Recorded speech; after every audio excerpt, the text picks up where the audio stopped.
Hoje, a gente vai mergulhar em uma das histórias de origem mais influentes da humanidade, o relato da criação lá no livro de Gênesis.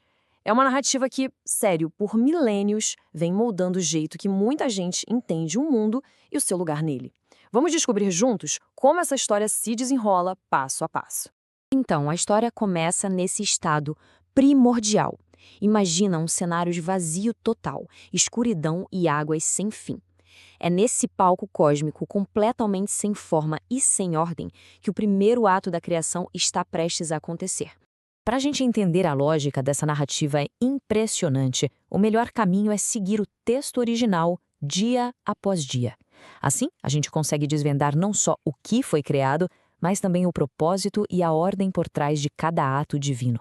Olha, a criação aqui se desenrola com uma lógica fascinante. A primeira fase, que pega os 3 primeiros dias, é toda sobre a arquitetura cósmica. É como se Deus estivesse estabelecendo os domínios, sabe? Os espaços fundamentais do universo, preparando a fundação para tudo que viria depois. E tudo começa, claro, no primeiro dia. Com um comando que parece simples, mas que tem um poder imenso.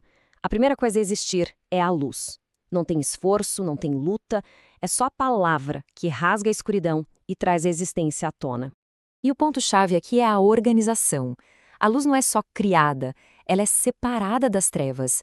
Elas ganham nomes, dia e noite, e com isso o próprio conceito de tempo começa a ter um ritmo, uma cadência. E com aquela frase que vai se repetindo, passaram-se a tarde e a manhã, esse foi o primeiro dia, a narrativa nos leva para o segundo ato da criação. A organização do cosmos continua. Um firmamento é criado, o que a gente chama de céu, para criar uma nova separação. As águas são divididas, sabe? Estabelecendo um domínio aquático embaixo e um domínio celeste em cima que vai abrigar as nuvens. O padrão se repete. Passaram-se a tarde e a manhã. Esse foi o segundo dia. Agora a criação avança para o terceiro dia, completando a estrutura do mundo. Nesse dia, o último grande domínio é formado. As águas que estavam embaixo são reunidas e isso permite que a terra seca apareça. E essa terra nova não fica lá estéril, não. Ela imediatamente floresce com todo tipo de vegetação. Com isso, o palco está pronto. Os espaços foram criados. Agora, a gente entra na segunda fase e é aqui que a narrativa revela uma simetria incrível. Se os dias 1 a 3 criaram os palcos, os dias 4 a 6 vão preencher esses palcos com os atores. O foco muda da formação para o preenchimento. Vamos então para o quarto dia. Repara só no propósito dado a esses corpos celestes. Eles não existem só para iluminar. Eles servem como sinais para organizar o tempo em estações, dias e anos. É para estabelecer um ritmo ordenado para a vida na Terra. E assim, aquele domínio do dia e da noite que foi criado lá no primeiro dia, agora é preenchido. O sol para governar o dia, a lua e as estrelas para governarem a noite. O céu escuro de antes agora brinca com ordem e propósito. Quarto dia concluído, a criação agora se volta para os primeiros seres vivos, no quinto dia. Seguindo aquela simetria, os céus e as águas separados no segundo dia agora transbordam de vida. Das criaturas marinhas gigantes a cada peixinho e ave, a criação se enche de som e movimento. E é aqui que a gente ouve a primeira bênção. Sejam férteis e multipliquem-se. Chegamos ao sexto dia, o grande clímax da semana criativa. O último domínio a ser preenchido é a terra seca, que foi preparada lá no terceiro dia. A terra ganha seus habitantes, todos os animais terrestres. Mas o ato final é o mais diferente. A humanidade é criada à imagem de Deus. E isso significa muito mais do que a aparência. Sugere um papel, uma função, a de serem os representantes, os cuidadores da criação, com uma capacidade única de zelar pelo mundo. Depois de 6 dias de intensa atividade criativa, a narrativa muda de ritmo e de tom. O sétimo dia não é sobre fazer, mas sobre ser.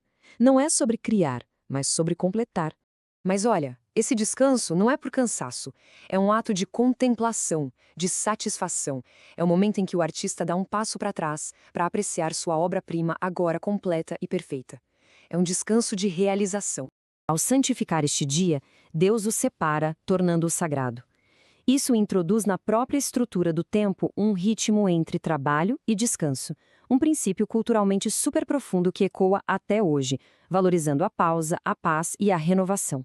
Para a gente ter uma ideia do quão única é essa narrativa, Vamos colocá-la em contexto, comparando com outras histórias de criação do mundo antigo. E a diferença é gritante.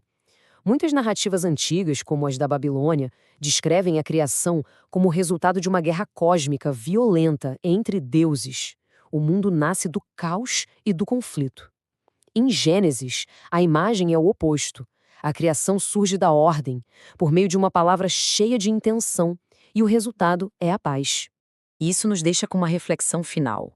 A história que a gente conta sobre nossas origens, seja uma de caos e conflito ou uma de ordem e propósito, molda profundamente como a gente vê o mundo, nosso lugar nele e até a própria natureza do divino. A forma como começamos a nossa história define tudo o que vem depois.